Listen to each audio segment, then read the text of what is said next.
नमस्कार दोस्तों, स्वागत है आपका हमारे YouTube चैनल जरधारी क्लास में। दोस्तों, यूकेपीएससी ने आज यहाँ पे उत्तराखंड एसआई की भर्ती का विज्ञापन जारी कर दिया है। बहुत लंबे समय से दोस्तों अभ्यर्थी इस भर्ती का इंतजार कर रहे थे। कुल 222 पदों पर आज यूकेपीएससी ने विज्ञापन जारी किया है। तो गृह विभाग के अंतर्गत उप निरीक्षक यानी एसआई, नागरिक पुलिस अभिसूचना, अग्निशमन द्वितीय अधिकारी एवं गुणनायक पुरुष पीएसआईआरबी परीक्षा 2024। तो इसका विज्ञापन आज यहाँ पे यूकेपीएससी ने जारी कर दिया है। कुल यहाँ पे 222 पद है दोस्तों। पूरी डिटेल्स में यहाँ पे चर्चा करेंगे।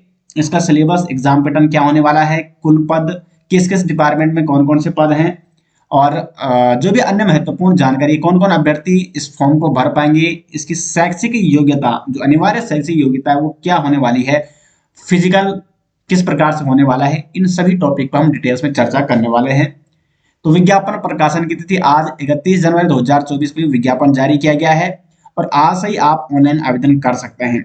और आवेदन की जो अंतिम तिथि है वो है 20 फरवरी 2024। तो 20 फरवरी तक आप आवेदन कर सकते हैं। अब यहाँ पे आप देख सकते हैं, देखो रिक्तियों का विवरण। तो कुल यहाँ पे पद की रिक्तियों की कुल संख्या है 222। तो कुल पद कितने हैं? 222। इसमें जो एसआई के पद हैं, नागरिक पुलिस और अभिसूचना, तो 65 यहाँ पे नागरिक पुलिस में है एसआई के पद और 43 यहाँ पे अभिसूचना एसआई। ठीक है, तो टोटल 108 पद है यहाँ पे उप निरीक्षक यानी एसआई के। तो उप निरीक्षक नागरिक पुलिस टोटल 65 पद हैं और उप निरीक्षक अभिसूचना टोटल 43 पद है, यानी टोटल 108 ये पद हैं। वेतनमान आप देख सकते हैं 44,000 से लेकर 1,42,000 ये इसका वेतन है। पेंशन यहाँ पे उसका आयु की बात करें तो न्यूनतम 21 वर्ष और अधिकतम 28 वर्ष। तो आयु यहाँ पे इंपॉर्टेंट है क्योंकि बहुत सारे अभ्यर्थी यहाँ पे आयु पे इस विज्ञापन जो ये भर्ती है इस पर एज के मामले में बहुत चर्चा हो रही है। तो यहाँ पे एज आप देख सकते हैं न्यूनतम 21 वर्ष है और अधिकतम 28 वर्ष यहाँ पे रखी गई है। अब देखो शैक्षिक अर्हता ये इंपॉर्टेंट है। तो भारत में विधि द्वारा स्थापित विश्वविद्यालय द्वारा से स्नातक उपाधि या सरकार द्वारा मान्यता प्राप्त उसके समकक्ष कोई शैक्षिक योग्यता धारक होना चाहिए। ठीक है, तो देखो सिंपल यहाँ पे क्या है कि जो ग्रेजुएशन, जिसने ग्रेजुएशन कर रखा है, स्नातक उपाधि ले रखी है किसी भी स्ट्रीम में, वो इसके लिए अप्लाई कर सकता है। दूसरा यहाँ पे भूतपूर्व सैनिकों के लिए शैक्षिक योग्यता इंटरमीडिएट या इसके समकक्ष है। और जो भूतपूर्व सैनिक है, देखो जो सामान्य अभ्यर्थी है उनको क्या चाहिए? ग्रेजुएशन, स्नातक चाहिए। लेकिन जो भूतपूर्व सैनिक है वो यहाँ पे उनकी जो शैक्षिक योग्यता मांगी गई है वो अगर इंटरमीडिएट भी है तो भी वो इसके लिए अप्लाई कर सकते हैं। अधिमान्य अर्हता, तो ये तो प्रादेशिक सेना में कम से कम 2 वर्ष की सेवा की हो तो इसको भी आप जरूर लगाएं। एनसीसी बी प्रमाण पत्र अगर आपके पास ये है तो इसको भी आप जरूर लगा सकते हैं। अब यहाँ पे देखो सीधी भर्ती है तो शारीरिक मानक परीक्षा जो फिजिकल एग्जाम होगा, फिजिकल में क्या क्या यहाँ पे मांगा गया है, तो न्यूनतम शारीरिक अर्हता यहाँ पे दी गई। ऊंचाई की बात करें तो जो जनरल अभ्यर्थी है, अनुसूचित जाति, अन्य पिछड़ा वर्ग, आर्थिक रूप से कमजोर वर्ग, उनके लिए जो पुरुष अभ्यर्थियों के लिए न्यूनतम हाइट है वो है 167.70 सेंटीमीटर और महिला अभ्यर्थियों के लिए 152। वहीं अनुसूचित जनजाति के लिए 160 सेंटीमीटर और महिलाओं के लिए 147 है और पर्वतीय क्षेत्र के अभ्यर्थियों के लिए 162 सेंटीमीटर है पुरुषों के लिए और महिलाओं के लिए 147 सेंटीमीटर है। चेस्ट की बात करें ये केवल पुरुष अभ्यर्थियों के लिए है। तो जो जनरल अभ्यर्थी है, अनुसूचित जाति, अन्य पिछड़ा वर्ग या ओबीसी यानी और ईडब्ल्यूएस, ठीक है, उनके लिए 78.8 सेंटीमीटर और फुलाने पर 83.8 सेंटीमीटर, 5 सेंटीमीटर यहाँ पे फुलाने के लिए मांगा गया है। और पर्वतीय क्षेत्र और अनुसूचित जनजाति के अभ्यर्थियों के लिए 76.5 सेंटीमीटर और फुलाने पर 21.5 सेंटीमीटर। तो 5 सेंटीमीटर का फुलाव अनिवार्य है। शारीरिक वजन ये महिलाओं के लिए केवल 45 किलोग्राम न्यूनतम। उसके बाद देखो ये तो अनिवार्य है, ये तो होना ही होना चाहिए। अब इसके नंबर नहीं जुड़ेंगे। नंबर अब यहाँ पे जो एग्जाम होने वाला है ये तो अनिवार्य न्यूनतम शारीरिक अर्हताएं थी। अब जो एग्जाम होगा फिजिकल एग्जाम, शारीरिक दक्षता परीक्षा, उसमें क्या होने वाला है? तो देखो क्रिकेट बॉल थ्रो जो पुरुष अभ्यर्थी हैं 50 मीटर और महिला अभ्यर्थियों के लिए 20 मीटर। लंबी कूद 13 फीट है पुरुषों के लिए और महिलाओं के लिए 8 फीट।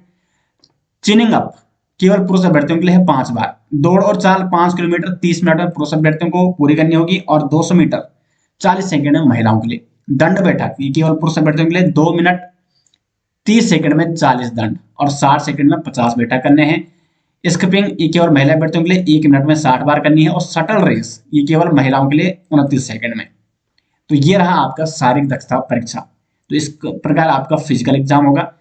चिकित्सा परीक्षा की बात करें तो लिखित परीक्षा के, अब देखो जो मेडिकल टेस्ट है, मेडिकल परीक्षा में क्या क्या होगा, तो लिखित परीक्षा के उपरांत जब एग्जाम हो जाएगा, आपका लिखित एग्जाम हो जाएगा, उसके बाद मेरिट के आधार पर चयनित अभ्यर्थियों को मेडिकल टेस्ट के लिए बुलाया जाएगा। दृष्टि एक आंख में 6/6 और दूसरी आंख में 6/9 से कम नहीं होनी चाहिए, अर्थात बिना चश्मे के दाहिने हाथ से काम करने वाले अभ्यर्थियों के लिए दाहिने आंख का 6/6, जो दाहिने हाथ से अभ्यर्थी काम करते हैं उनका दाहिने आंख का 6/6 होना चाहिए, और बाएं आंख से हाथ काम करने वाले अभ्यर्थियों का बाएं आंख के लिए 6/6 होना जरूरी है। उसके बाद वर्ण अंधता, भंगापन, ये इससे क्या है, पूर्णों से मुक्त होना चाहिए। सटा घुटना, सपाट पैर, ये पूरा यहाँ पे देखो, मेडिकल भी आपको अच्छे से देख लेना है, और इस पर भी आपको अपनी क्या करनी है, हर चीज में आपको तैयारी करनी है। एग्जाम के लिए आपको तैयारी करनी है, फिजिकल एग्जाम के लिए, रिटर्न एग्जाम के लिए आपको तैयारी करनी है, और मेडिकल टेस्ट का भी आपको यहाँ पे देखना जरूरी है। उसके बाद है पद नाम, गुल्म नायक, PSC IRB, कुल पद यहाँ पे 89 है इसमें, श्रेणी वाइज आप दे सकते हैं। इसका वेतन भी वही है, और इसकी आयु भी 21 वर्ष से 28 वर्ष है। शैक्षिक अर्हता, तो स्नातक उपाधि इसमें भी वही मांगी गई है, तो इसकी भी शैक्षिक अर्हता वही है जो कि SI की है, अधिमान्य अर्हता भी वही है। अब देखो यहाँ पे फिजिकल, तो यहाँ पे अगर हम बात करें तो ये यहाँ पे क्या है, शारीरिक मानक परीक्षा है, लगभग वही है जो उसमें SI में है, और फिर शारीरिक दक्षता परीक्षा वो भी लगभग वही है, ठीक है। क्रिकेट बॉल थ्रो 50 मीटर, लंबी कूद 13 फीट, और मेडिकल टेस्ट भी वही है।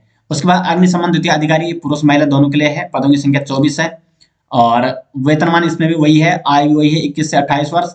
शैक्षिक अर्हता क्या है इसमें, तो भारत में विधि द्वारा स्थापित विश्वविद्यालय द्वारा विज्ञान में स्नातक। अब देखो यहाँ पे जो अग्निशमन है, अग्निशमन द्वितीय अधिकारी, तो इसमें विज्ञान में स्नातक होना चाहिए, और भूतपूर्व सैनिकों के लिए इंटरमीडिएट। तो यहाँ पे और केंद्र या राज्य सरकार द्वारा किसी मान्यता प्राप्त संस्थान से कम 6 माह का सर्टिफिकेट इन कंप्यूटर एप्लीकेशन होने की स्थिति में अधिमान दिया जाएगा। तो ये अधिमान के लिए, ठीक है, जरूरी क्या है, स्नातक। अगर आपको स्नातक विज्ञान में, साइंस में, तो आप अग्निशमन द्वितीय अधिकारी के लिए अप्लाई कर सकते हैं, लेकिन अगर आपके पास 6 महीने का सर्टिफिकेट है कंप्यूटर में, तो इसको भी आप जरूर लगाएं, ये अधिमान्य अर्हता में यहाँ पे रखा जाएगा। उसके बाद यहाँ पे शारीरिक, अगर हम मानक की बात करें तो वही है लगभग, ठीक है, शारीरिक मानक लगभग सब में सेम ही होगा, और ये शारीरिक दक्षता परीक्षा है यहाँ पे, वो भी लगभग एक ही जैसी है। मेडिकल टेस्ट भी वही है। मेडिकल टेस्ट में यहाँ पे क्या है, लिखित परीक्षा के उपरांत मेरिट के आधार पर बुलाया जाएगा चिकित्सकों द्वारा अभ्यर्थियों का परीक्षण चिकित्सा मैनुअल के अनुसार किया जाएगा। चिकित्सा बोर्ड द्वारा मुख्यतः मानव शरीर की कमियों तथा knock knee, bow legs, flat foot, varicose vein, ये यहाँ पे मेडिकल टेस्ट भी आप जरूर दे सकते हैं। आयु गणना 1 जुलाई 2024 ये निश्चय तिथि है, और 21 वर्ष से और 28 वर्ष यहाँ पे निर्धारित की गई है, जो ये विज्ञापन है, जो ये भर्ती है, इसके लिए। आगे अगर हम देखें इसका एग्जाम पैटर्न क्या होने वाला है, इसका सिलेबस क्या होने वाला है। शुल्क देखो, शुल्क यहाँ पे शुल्क बताया गया है कि 14 अक्टूबर 2022 के क्रम में मान्य आयोग के निर्णय दिनांक 14/10/2022 के अनुपालन में अभ्यर्थियों को परीक्षा शुल्क एवं प्रोसेसिंग शुल्क में छूट प्रदान की गई। तो इसका आपको कोई भी शुल्क नहीं देना होगा इस फॉर्म को भरने के लिए, तो इसका आपको कोई भी शुल्क नहीं पड़ेगा। अब यहाँ पे एग्जाम पैटर्न आप समझिए पहले क्या होने वाला है। एग्जाम पैटर्न में सबसे पहले आपका होगा फिजिकल। फिजिकल में ये यहाँ पे, ये तो सीधी भर्ती है, तो शारीरिक मानक परीक्षा जो यहाँ पे फिजिकल होने वाला है, ठीक है। तो ये मैंने फिजिकल ऊपर भी आपको बता दिया है किस प्रकार से फिजिकल आपका होने वाला है। और सबसे पहले अब देखो, बहुत सारे अभ्यर्थियों के मन में सवाल उठ रहा होगा कि पहले फिजिकल होगा या पहले रिटर्न एग्जाम होगा। तो पहले आपका होने वाला है फिजिकल, और उसके बाद यहाँ पे प्रश्नगत पद हेतु शारीरिक मानक परीक्षा एवं शारीरिक दक्षता परीक्षा में सफल अभ्यर्थियों को ही लिखित परीक्षा में सम्मिलित होने की अनुमति दी जाएगी। तो यहाँ पे देखो, फिजिकल का आपका कोई भी यहाँ पे नंबर नहीं जुड़ने वाले, यहाँ पे कोई भी जो फिजिकल एग्जाम है इसके कोई भी नंबर यहाँ पे नहीं दिए गए। आपको क्वालिफाई करना है फिजिकल। क्रिकेट बॉल थ्रो आपको 50 मीटर फेंकनी है, और महिलाओं को 20 मीटर फेंकनी है, यानी 50 मीटर से अधिक आप फेंक सकते हैं, 50 मीटर से कम नहीं फेंक सकते हैं। तो इसका आपको कोई यहाँ पे नंबर नहीं मिलने वाले हैं, ठीक है। तो ये इंपॉर्टेंट बात है, यहाँ पे जिसने फिजिकल क्वालिफाई कर लिया है वो लिखित एग्जाम में बैठ पाएगा। और उसके बाद लिखित जो एग्जाम होगा वस्तुनिष्ठ प्रकार की एग्जाम होने वाला है। अब इसमें देखो 2 प्रश्न पत्र है यहाँ पे। पहला प्रश्न पत्र है सामान्य हिंदी हाई स्कूल स्तर की, 100 प्रश्न आएंगे इसमें, अधिकतम 100 अंकों का ये होने वाला है और 2 घंटे का इसमें समय दिया जाएगा आपको। और साथ साथ उसमें सामान्य बुद्धि एवं तर्कशक्ति परीक्षण। तो देखो 150 नंबर का एक एग्जाम होगा प्रथम प्रश्न पत्र में, 150 नंबर का, 100 नंबर की उसमें हिंदी आएगी और 50 नंबर का उसमें सामान्य बुद्धि एवं तर्क शक्ति परीक्षण, रीजनिंग वगैरह, उसमें थोड़ा मैथ भी आएगी। तो 2 घंटे का ये होगा। उसके बाद द्वितीय प्रश्न पत्र में सामान्य जागरूकता और गणितीय क्षमता, हाई स्कूल स्तर की। तो जनरल नॉलेज यहाँ पे आएगा, जो जी के आएगा 75 नंबर का, और गणितीय क्षमता यानी मैथ हाई स्कूल स्तर की वो भी आएगी 75 नंबर की। तो ये हो जाएगा आपका 150 नंबर का दूसरा प्रश्न पत्र 3 घंटे का। तो आप यहाँ पे देखो, अब स्कोरिंग, और ये दोनों देखिए यहाँ पे हिंदी, यहाँ पे अच्छा खासा स्कोरिंग सब्जेक्ट है, तो हिंदी पे आपको विशेष फोकस करना है। और उसके बाद जीएस जो रीजनिंग है, तो 50 में से कोई भी अगर जिसके प्रैक्टिस है अच्छे से, तो 40 के ऊपर ला देता है, ठीक है। उसके बाद यहाँ पे मैथ पर भी आप जिसके पकड़ है वो यहाँ पे स्कोर अच्छा कर पाएगा, क्योंकि आजकल जो यहाँ पे ग्रुप, यहाँ पे अगर हम बात करें, जो ऐसे एग्जाम होते हैं स्नातक स्तरीय एग्जाम होते हैं जिसमें जीएस पूछ जाता है, तो जीएस की तैयारी हर कोई करता है, लेकिन मैथ की तैयारी उत्तराखंड में मैथ कम ही एग्जाम में पूछ जाती है। तो जो मैथ में पकड़ मजबूत बनाएगा वो यहाँ पे अच्छा कर पाएगा। तो इसलिए आपको हिंदी और मैथ पे यहाँ पे विशेष ध्यान देना है। तो ये तो किसका है, ये है आपका एसआई का। एसआई के अंतर्गत जो एसआई के पद हैं उसमें ये इस प्रकार से ये एग्जाम पैटर्न होने वाला है। उसके बाद जो अग्निशमन द्वितीय अधिकारी है, एसआई और गुलमनाई के पदों के लिए, ठीक है। उसके बाद है यहाँ पे अग्निशमन द्वितीय अधिकारी के लिए, तो यहाँ पे देखो वहां पे क्योंकि स्नातक स्तरीय है ये, और ये साइंस वाले अभ्यर्थियों के लिए केवल जो अग्निशमन द्वितीय अधिकारी के पद हैं उसमें केवल साइंस वाले अभ्यर्थी जिन्होंने साइंस से ग्रेजुएशन कर रखा है वो अप्लाई कर सकते हैं। तो इसमें सामान्य विज्ञान एवं गणितीय अभियोगिता के कुल 100 क्वेश्चन आएंगे, जिसमें फिजिक्स के 35 क्वेश्चन, केमिस्ट्री के 35 और जीव विज्ञान अथवा गणित 30 क्वेश्चन। तो जिसका जीव विज्ञान होगा वो जीव विज्ञान डालेगा, जिसका गणित होगा वो गणित डालेगा यहाँ पे। तो ये 100 नंबर का एग्जाम होने वाला है 2 घंटे का, ठीक है। तो कुल मिला ये एग्जाम अलग होगा और ये एग्जाम अलग होगा।